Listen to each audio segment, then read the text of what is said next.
Hey guys, Andy here on our very first episode of Max Power. It's August, and anyone who has a kid knows that it's time for back to school. Before everything is made with pumpkin, before fall hits, we go back to school. So that is our theme here today. So, my stepdaughter, starting her freshman year in college, about 4 years ago, I built a vanity for my girlfriend, and her daughter absolutely fell in love with it and just kind of registered like she would love to have this in the future. She didn't have the space for it at the time for her own, so we're going to make her one now.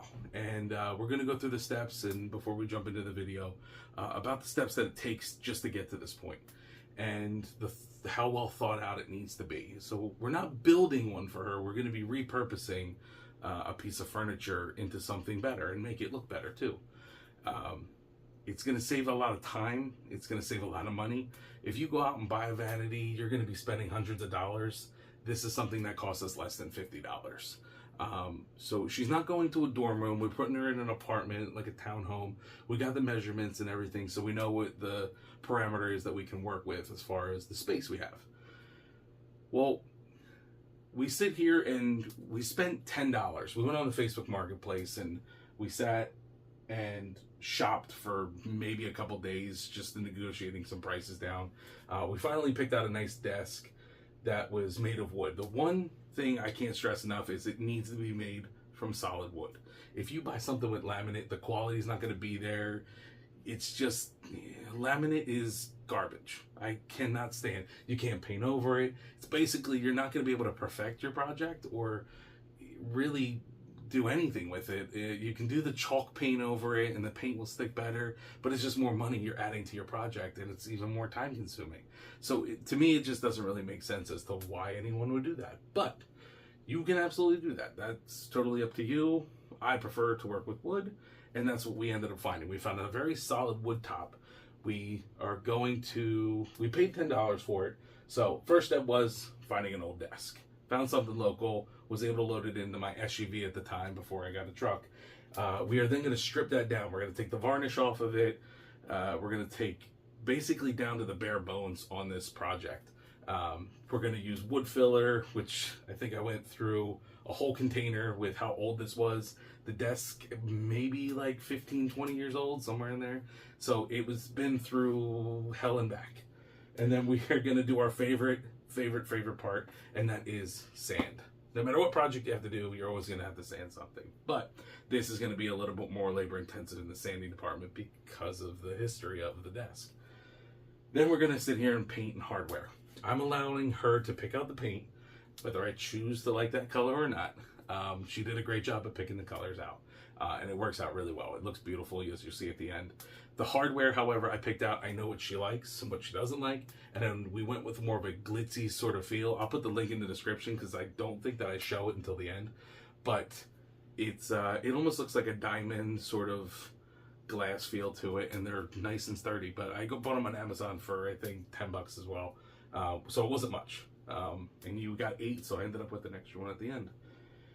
And then you'll see we move it in. It is a very heavy desk as it is older, so seems to be that the older you get, the heavier some items are. But we do move it in, and it couldn't have turned out any better.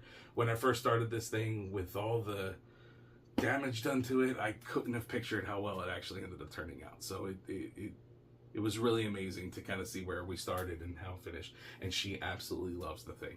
So without further ado, here we go.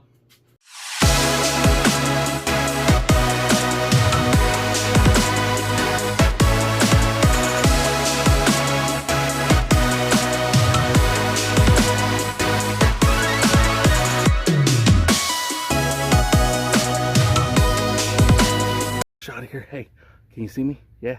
Okay, good.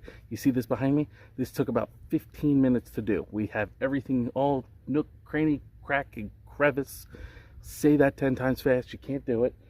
I tried before I started recording. I definitely tried. Nook, cranny, crack, and crevice. Nook. Never mind. We're not even going to try it. So, got every nook, cranny, crack, and crevice covered up here. Took about 15 minutes, tops. There's a lot of dents, nooks, and everything that was damaged for years of abuse. but that's also why we got this really cheap. We paid $10 for this thing. So you buy this at a big box store, brand new, you're paying $200, $250 for something like this. We did take all the hardware off. We're not going to use that hardware again. We're going to buy knobs, and we're going to do all this project for, I'm going to say, at least under $50. No more than 50. Our target is $40, but I had this idea come to me while we were shopping. We're going with a pink paint. We're going to do a pink top. We're going to do a neutral bottom, maybe a darker gray, light to darker gray, somewhere in there. We haven't picked out that exact color yet, but we're going to be deciding that here soon. Found this at Home Depot. This was $12, very cool. And there is a bee on the camera, awesome. There is USB cords, and then the outlets here. We're going to dig them into the bottom here. I'm going to route out a square there. We're going to engrave that, so that way we have a hair dryer, straightener, cell phone charger, whatever the heck you need this for, and we're going to apply that into the bottom there. You don't have to do this, of course. This is just an extra step, as I'm sure this is going to be somewhere on a wall outlet, but because we do a little extra for the ones we love, we got to put in the time and effort, right? So we got this taken care of, and we're going to take a 120 sand grit to this, and we're going to sand it down, make it look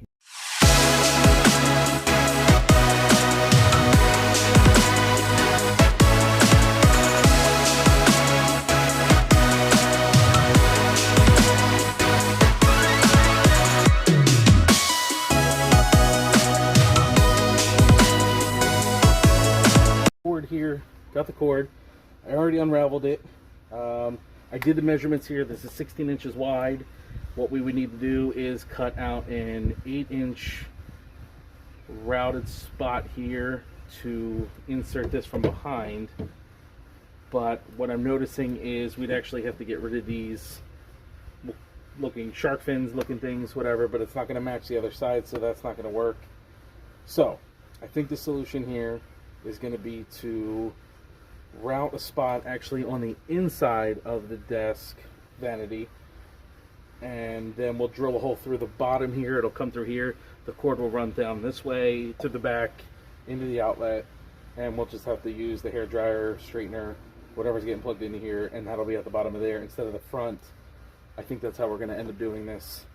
It'll look bad. It won't look bad because then each side looks matching.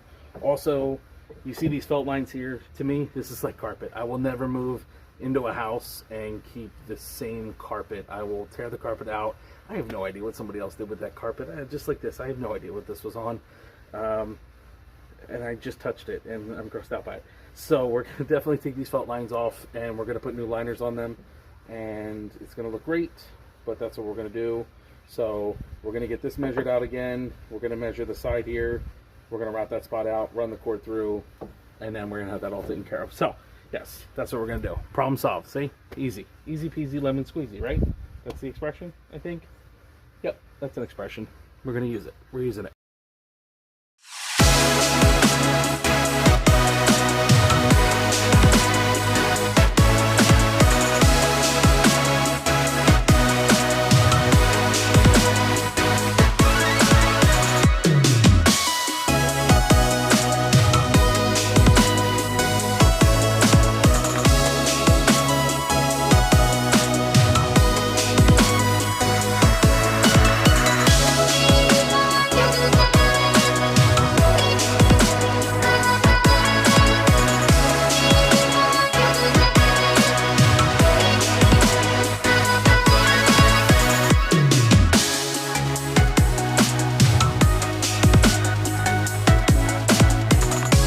Lined up, we're going to drill one more hole through the back, and that is going to be it for this.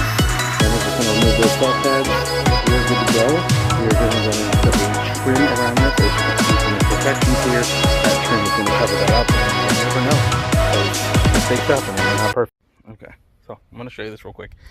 I'm out here taping the project off and the vanity, and I gotta show this to you. This is nature right here. Like, oh, here's your beautiful vanity. It's not painted yet, but bird just took a big crap on the vanity. Here's your beautiful vanity.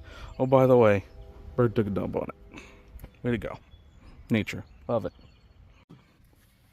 So not only did the bird crap on the vanity, which we got that cleaned up. We're over that. We've moved on from it. I'm out here trying to open the paint, and the missus decides she's going to not hang the key back up in its proper spot. You see that? That nail there? That holds the key to the paint. Well, how are we going to open the paint without a key? So now I got to go all the way back inside. I'll tell you, like, whoo, she's going to hear from me. She's going to hear from me.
Alright guys, what'd you think? Did you love it as much as she did? I hope so.